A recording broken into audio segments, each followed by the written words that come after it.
आदरणीय मित्रहरूमा फेरि पनि यो साँझको समयमा स्वागत भन्न चाहन्छु। फेरि पनि आज म एउटा प्रश्न लिएर आएको छु।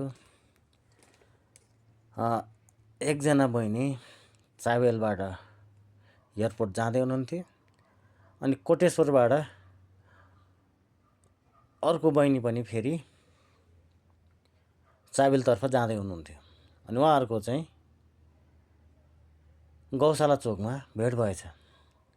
गौशाला चोकमा भेट हुँदाखेरि चाबेलबाट गइरहनु भएको बहिनीले चाहिँ उता कोटेश्वरबाट आइरहेको बहिनीलाई सोध्नु भएछ, ए बहिनी तपाईँको नाम के हो भनेर सोध्नु भएछ चाबेलबाट गइरहेको बहिनीले। अनि कोटेश्वरबाट चाबेलतर्फ गइरहेको बहिनीले भन्नुभएछ 3 - 1 1 2 - 1 1 मेरो नाम के हो तँ आफै जान भनेर हिँड्नु भएछ।